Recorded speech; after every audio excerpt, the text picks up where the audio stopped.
나는 전능하신 아버지 하나님, 천지의 창조주를 믿습니다.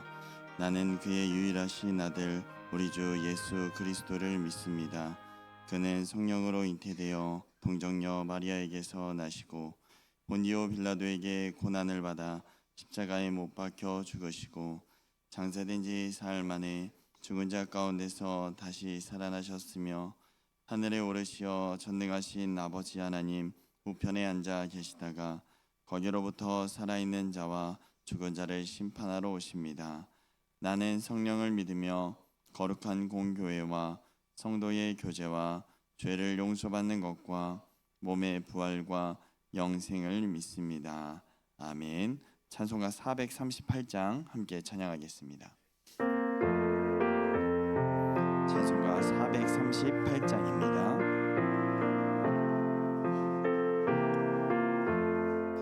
내 영혼이 은총이 멍중한 죄짐 벗고 보니 슬픔만이 이 세상도 전국으로 가도다. 할렐루야 찬양하세. 내 모든 죄 사함받고 주 예수와 동행하니 쾌언이나. 하늘나라 주의 얼굴 뵙기 전에 멀리 뵈던 하늘나라 내 맘속에 이루어지니 날로 날로 가깝도다. 할렐루야 찬양하세. 내 모든 죄 사함받고 주 예수와 동행하니 쾌언이나.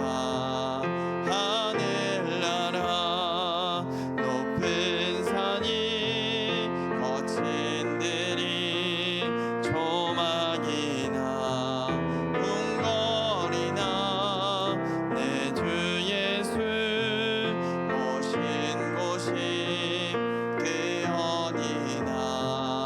하늘나라 할렐루야 찬양하세. 내 모든 죄 사함받고 주 예수와 동행하니 쾌언이나. 우리 3절로 한 번 더 고백합니다. 높은 산이 거친 들이 조막이나 궁궐이나 내 주 예수 모신 곳이 쾌언이나. 하늘나라 할렐루야 찬양하세. 내 모든 죄 사함받고 주 예수와 동행하니 쾌언이나. 하늘나라. 아멘. 오늘 우리에게 주신 하나님의 말씀은 에스겔 20장 33절에서 49절까지 말씀입니다. 에스겔 20장 33절에서 49절까지 말씀, 우리 함께 교독하신 후에 마지막 49절 합독하겠습니다. 주 여호와의 말씀이니라. 내가 나의 삶을 두고 맹세하노니 내가 능한 손과 편팔로 분노를 쏟아 너희를 반드시 다스릴지라. 능한 손과 편팔로 분노를 쏟아 너희를 여러 나라에서 나오게 하며 너희의 흩어진 여러 지방에서 모아내고 너희를 인도하여 여러 나라 광야에 이르러 거기에서 너희를 대면하여 심판하되 내가 애굽 땅 광야에서 너희 조상들을 심판한 것 같이 너희를 심판하리라. 주 여호와의 말씀이니라. 내가 너희를 막대기 아래로 지나가게 하며 언약의 줄로 매려니와 너희 가운데서 반역하는 자와 내게 범죄하는 자를 모두 제하여 버릴지라. 그들을 그 머물러 살던 땅에서는 나오게 하여도 이스라엘 땅에는 들어가지 못하게 하리니 너희가 나는 여호와인 줄을 알리라. 주 여호와께서 이같이 말씀하셨느니라. 이스라엘 족속아, 너희가 내 말을 듣지 아니하려거든 가서 각각 그 우상을 섬기라. 그렇게 하려거든 이후에 다시는 너희 예물과 너희 우상들로 내 거룩한 이름을 더럽히지 말지니라. 주 여호와의 말씀이니라. 이스라엘 온 족속이 그 땅에 있어서 내 거룩한 산 곧 이스라엘의 높은 산에서 다 나를 섬기리니 거기에서 내가 그들을 기쁘게 받을지라. 거기에서 너희 예물과 너희가 드리는 첫 열매와 너희 모든 성물을 요구하리라. 내가 너희를 인도하여 여러 나라 가운데에서 나오게 하고 너희가 흩어진 여러 민족 가운데에서 모아낼 때에 내가 너희를 향기로 받고 내가 또 너희로 말미암아 내 거룩함을 여러 나라의 목전에서 나타낼 것이며 내가 내 손을 들어 너희 조상들에게 주기로 맹세한 땅 곧 이스라엘 땅으로 너희를 인도하여 드릴 때에 너희는 내가 여호와인 줄 알고 거기에서 너희의 길과 스스로 더럽힌 모든 행위를 기억하고 이미 행한 모든 악으로 말미암아 스스로 미워하리라. 이스라엘 족속아 내가 너희의 악한 길과 더러운 행위대로 하지 아니하고 내 이름을 위하여 행한 후에야 내가 여호와인 줄 너희가 알리라. 주 여호와의 말씀이니라. 여호와의 말씀이 또 내게 임하여 이르시되 인자야 너는 얼굴을 남으로 향하라. 남으로 향하여 소리내어 남쪽의 숲을 쳐서 애어나라. 남쪽의 숲에서 숲에게 이르기를 여호와의 말씀을 들을지어다. 주 여호와께서 이같이 말씀하셨느니라. 내가 너희 가운데에 불을 일으켜 모든 푸른 나무와 모든 마른 나무를 없애리니 맹렬한 불꽃이 꺼지지 아니하고 남에서 북까지 모든 얼굴이 그슬릴지라. 혈기 있는 모든 자는 나 여호와가 그 불을 일으킨 줄을 알리니 그것이 꺼지지 아니하리라 하셨다 하라 하시기로. 함께 읽습니다. 내가 내가 이르되 아하 주 여호와여 그들이 나를 가리켜 말하기를 그는 비유로 말하는 자가 아니냐 하나이다 하리라. 아멘. 아멘. 기도하겠습니다. 좋으신 아버지 하나님 은혜를 감사합니다. 지난 간밤에도 저희들을 주님 품 안에서 편히 쉬게 해주시고 또 이 새벽에도 저희들을 주 앞에 불러주심을 감사합니다. 물을 떠난 고기가 살 수 없음과 같이 저희가 주의 은혜가 없이는 한순간도 살 수 없음을 고백합니다. 이 새벽에도 주님을 사모하오니 말씀과 기도 가운데 저희들을 만나주시고 주의 성령으로 충만케 하여 주옵소서. 기도의 영을 부어주시고 마땅히 간구할 것들로 기도할 수 있게 하여 주옵소서.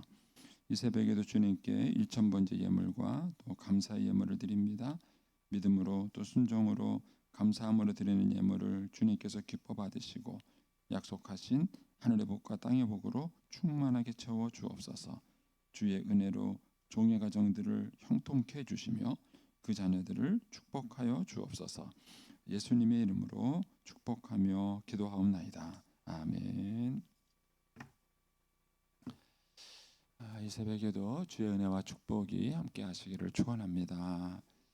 먼저 광고 드리겠습니다.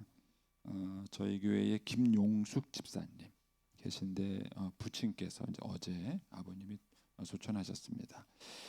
남편은 원종수 집사님이십니다. 장례식장은 금강 장례식장이고요. 입관은 오늘 오후 3시에 있고요. 발인은 내일 오전 8시 30분에 있습니다. 장례는 저희 교회가 주관하지 않기 때문에 저희는 오늘 오후 2시에 문상을 가도록 하겠습니다. 교회에서 1시 45분에 출발하도록 하겠습니다. 김용숙 집사님은 14여전도회고요. 원종호 집사님은 7남전도회입니다. 구역은 1교구 19역입니다.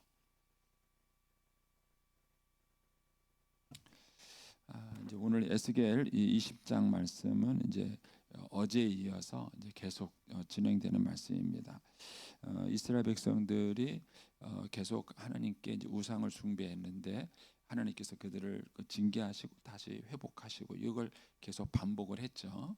근데 그럼에도 불구하고 이제 지금 이 에스겔의 메시지를 듣고 있는 사람들도 여전히 그 우상 숭배에서 떠나지 않고 있습니다. 그래서 이제 하나님께서 이제 이어지는 말씀이 이제 오늘 말씀입니다. 그래서 33절에서 38절까지는 이제 이 사람들을 향한 하나님의 심판의 메시지입니다. 그리고 39절에서 44절까지는 하나님께서 그 심판하는 자들 가운데 소위 말하는 남은 자들을 구별해서 그들을 회복시키는 이 말씀이 이제 44절까지 말씀입니다. 그리고 이제 45절에서 49절까지 말씀은 또 다른 심판의 메시지인데 사실은 이 내용상 이 45절 이하는 21장과 연결이 돼야 됩니다. 내용상 읽어보시면은 21장과 연결하는데 이 장이 여기서 끊어져 있으니까 아마 이제 오늘 본문에 이것을 삽입한 것 같습니다. 이 부분은 이제 21장과 연결해서 여러분들이 보시면은 훨씬 더 내용 이해가 이제 부드럽게 이해될 수 있습니다. 자, 먼저 이제 33절에서 38절까지에 있는 하나님의 이제 심판의 메시지입니다. 이 심판의 메시지는 이제 하나님께서 이제 이스라엘 백성들이 하나님을 떠나서 계속 우상 숭배를 하니까 이제 하나님께서 이제 심판을 통해서 이제 하나님의 뜻을 이제 보여주겠다는 메시지인데 거기 33절을 보시면 그런 말씀이 나옵니다. 주 여호와의 말씀이니라 내가 나의 삶을 두고 맹세하노니 내가 능한 손과 편팔로 분노로 쏟아 너희를 반드시 다스릴지니라. 이렇게 해서 하나님께서 보여주시는 것이 뭐냐면은 38절입니다. 38절에 가서 끝부분에 보면은 너희가 나를 여호와인 줄 알게 될 것이다 하는 거예요. 이 내용이 이제 이 뒤에 가도 반복이 됩니다. 42절에도 가시면 끝부분에 너희가 내가 여호와인 줄을 알게 될 것이다 이런 얘기가 나오죠. 그 다음에 44절에 가서도 끝부분에 가면은 내가 여호와인 줄 너희가 알리라 이런 얘기를 하셔요. 결국 이스라엘 백성들의 이제 신앙의 문제는 뭐냐면 하나님에 대한 오해예요. 이 하나님에 대한 오해가 이스라엘 백성들로 하여금 하나님을 전심으로 의지하며 살아갈 수 있지 못하도록 만든 것입니다. 그것이 이제 불순종하게 되고 어려움을 겪게 된 것이죠. 우리가 이제 성경 전체에서 그런 메시지의 흐름을 보지만 결국 아담과 하와도 하나님에 대한 오해가 생긴 거죠. 그래서 뱀이 찾아와서 하나님이 동산 모든 나무의 실과를 먹지 말라고 하시더냐. 3단 논법이에요. 막 하나님 먹지 말라 그랬냐 이렇게. 그래서 하나님 뭔가를 하지 말라 그랬다는 것은 뭔가 안 좋은 거다. 따라서 하나님은 좋지 않으신 분이다. 이게 이제 마귀가 말하는 3단 논법이에요. 그런데 하나님께서 아담과 하와에게 선악과를 먹지 말라고 말한 것은 그들을 사랑하기 때문이고 그들을 유익하기 때문인 것입니다. 그런데 이제 이것을 아담과 하와가 오해를 한 것입니다. 그래서 하나님 명령에 반대해서 선악과를 따먹게 된 것이죠.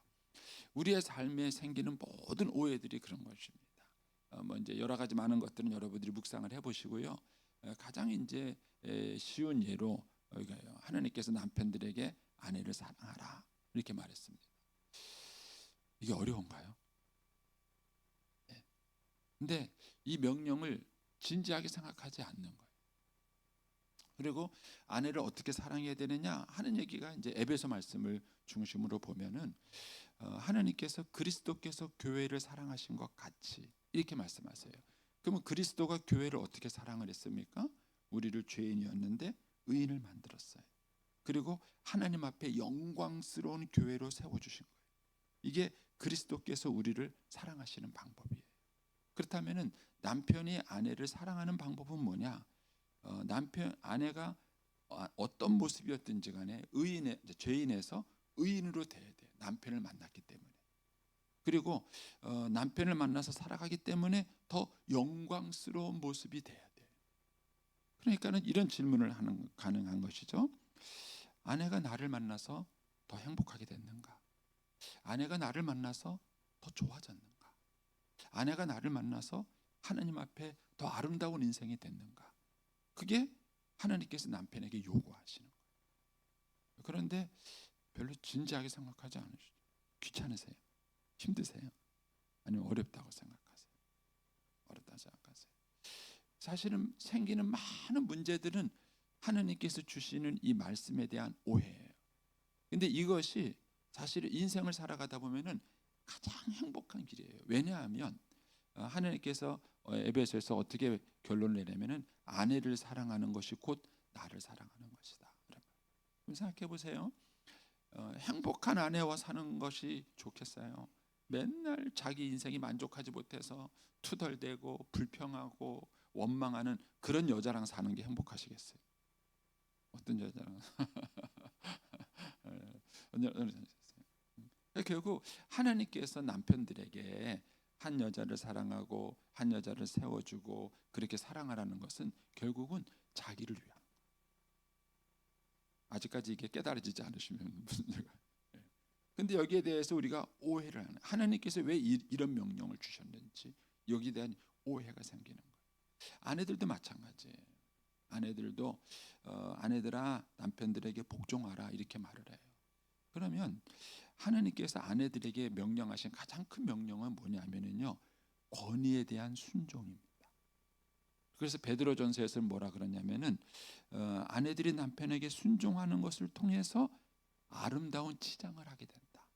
너희는 외모로 자기를 치장하지 말고 내면으로 자기를 아름답게 치장하라 이렇게 말을 해요.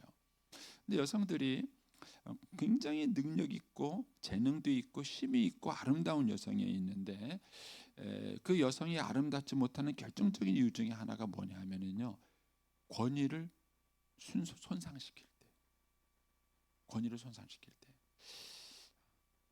이게 주제가 아닌데 하여튼 묵상을 한번 해보세요 여러분들이. 그래서 결국은 그것은 여성들의 삶, 본인의 삶의 아름다움을 위한 것입니다. 그래서 여성들을 하나님께서 사실은 여자들이 남자보다 훨씬 더 정교하고 똑똑해요. 재능이 많습니다.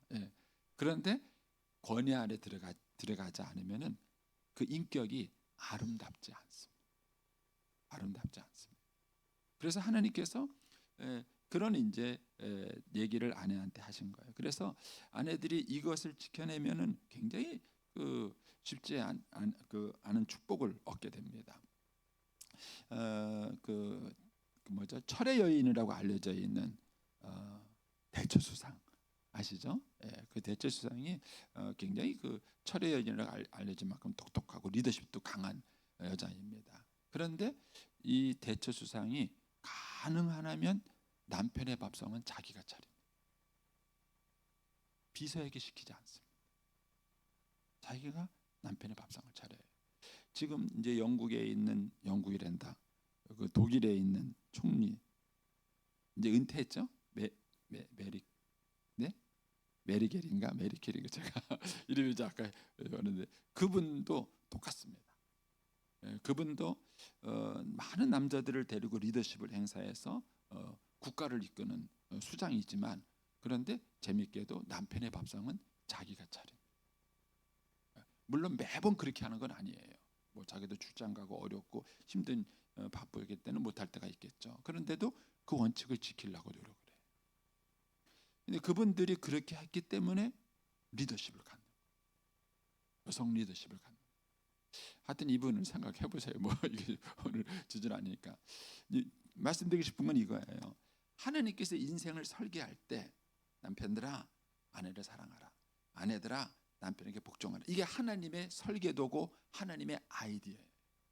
그런데 많은 사람들이 이런 하나님의 설계도와 아이디어에 대해서 오해를 하는 거예요. 그러니까 하나님을 오해하는 거예요. 그래서 아담과 하와가 오해를 했던 것처럼 너희가 이 선악과를 따먹으면, 이 얘기는 너희가 하나님 방식과 하나님의 지혜대로 살지 않으면 인생이 더 행복할 수 있어, 이렇게 말을 하는 거예요. 그래서 그 하나님에 대한 오해를 가지고 이스라엘 백성들의 역사를 보면은 수많은 우상 숭배와 자기들의 고집과 방식으로 사는 거예요. 그것이 구약 성경에 나타나는 이스라엘 백성들의 많은 시련과 어려움인 거예요. 그런데 여전히 지금 이스라엘 백성들이 이걸 모르는 거예요. 그래서 하나님께서 이스라엘 백성들에게 심판과 징계를 통해서 이것을 깨닫게 하고 하나님의 마음을 알게 하는 것입니다. 그래서 그렇게 한 후에야 너희가 나를 하나님인 줄 알 것이다, 이렇게 말씀하시는 거예요. 그래서 저와 여러분이 오늘도 마찬가지입니다. 우리들의 삶을 후회하지 않고 행복하게 살아갈 수 있는 비결은 뭐냐? 하나님을 제대로 아는, 하나님의 마음을 알고 하나님께서 나에게 요구하시는 것을 내가 온전하게 인정하고 그 하나님의 권위 아래 순종하면서 믿음으로 살아갈 때 그것이 가장 혼란스럽지 않고 행복한 삶이다 하는 것을 지금 여기서 계속해서 얘기해 주고 있는 것입니다. 자, 그다음에 37절 말씀으로 이제 가보겠습니다. 거기 보면 이제 하나님께서 이스라엘 백성들을 심판하시는데 그 심판하시는 방법을 이렇게 말합니다.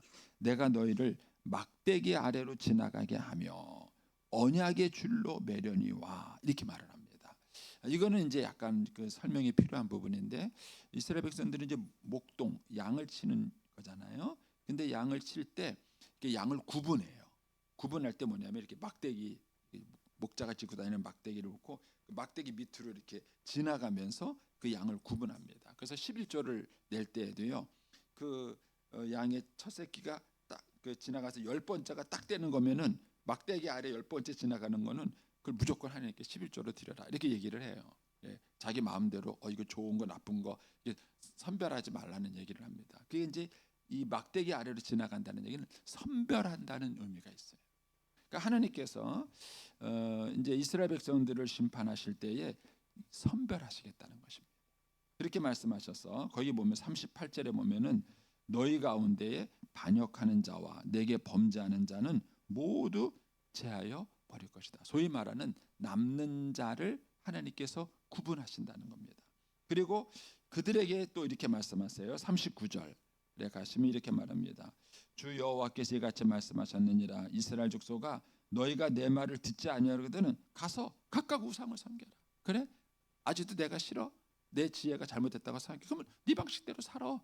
그런 거예요. 네 마음대로 살아라.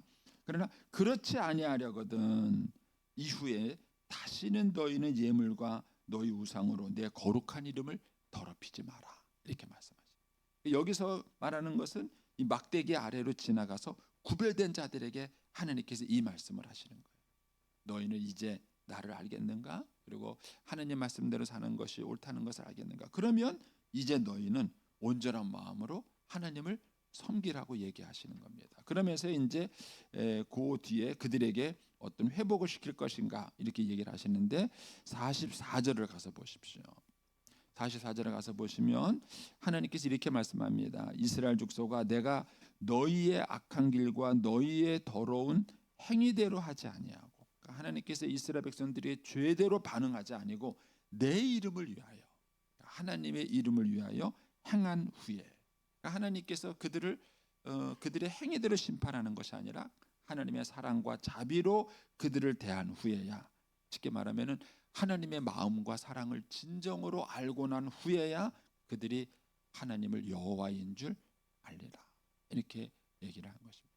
그래서 저와 여러분이 인생을 살아가면서 놓치지 않아야 될 것이 뭐냐면은 하나님께서 나를 사랑하신다. 그리고 하나님께서 나에게 주시는 말씀과 환경과 처지와 아이디어와 그 어떤 것이든지 간에 그것이 나를 향하신 하나님의 가장 최고 최선의 길이라는 믿음입니다. 이 믿음이 있을 때에 저와 여러분이 여러 가지 많은 유혹에 흔들리지 않을 수 있습니다. 예. 제가 이제 또 이런 얘기해도 또 섭섭하게 생각하지 마세요. 요새 제 설교에 제가 예민하게 반응하는 사람이 저희 누님이에요. 저희 누님이 제가 어떻게 지내라. 근데 이제 제가 요새 새롭게 깨닫는 게 있어요. 이제 아내에 대한 생각이 이제 아내가 떠나고 난 다음에 생각이 참 많잖아요. 여러 가지 생각을 이렇게 하는데 그러면서 하나님께서 저한테 깨닫게 해주시는 게 뭐냐면 너 아내가 살았을 때 왜 그렇게 깊이 생각 안 했냐? 아내가 무슨 생각을 했지? 왜 그런 마음을 했지? 왜 그런 옛날에 깊이 생각 안 했어요. 뭐가 바빴어요? 목회가 바빴어요. 목회가 많고 일이 많고 막 하다 보니까 늘 여기에 내 생각이 집중돼 있고 여기에 모든 무게 중심이 있었지 아내에 대한 생각을 깊이 안 했더라. 근데 이제 막상 떠나고 난 다음에 빈자리가 생기니까 아내 생각을 자꾸 하게 되는 거예요. 내가 오해했구나. 이게 뒤늦게 깨달아지는 게 있어요. 그때 아내가 나한테 말한 게 그런 의도가 아니었구나. 그때 생각했으면 알았을 텐데 제가 그때 생각 안 한 거예요. 안 하고 떠나고 난 다음에 생각해 보니까 아, 그랬구나. 그래서 깨닫는 것이 하나님이 지적해 주신 것이 그거예요. 왜 그때는 좀 깊이 생각해 보지 않았냐, 그런 거예요. 우리가 하나님에 대해서도 마찬가지. 여러분들이 하나님에 대한 오해, 섭섭함 뭐 이런 것 이전에 하나님의 마음을 조금 더 여러분들이 묵상을 한번 해보세요. 그러면 아, 내가 하나님을 오해했구나, 내가 하나님의 마음을 잘 몰랐구나 하는 것을 알게 되실 거고, 결국 그 하나님에 대한 오해가 우리의 삶의 자리를 많이 삐뚤어지게 만드는 거죠. 하나님은 이스라엘 백성을 향해서 여전한 마음과 사랑을 가지고 얘기를 하십니다. 그리고 이런 과정을 지나고 난 다음에 너희가 나를 알 것이다, 너희가 나를 여호와인 줄 알 것이다, 이렇게 얘기를 하십니다. 오늘 이 새벽에도 저와 여러분이 하나님의 마음과 그 생각과 뜻을 더 깊이 깨닫고 알게 되는 그런 삶이 되시기를 축복합니다. 기도하겠습니다.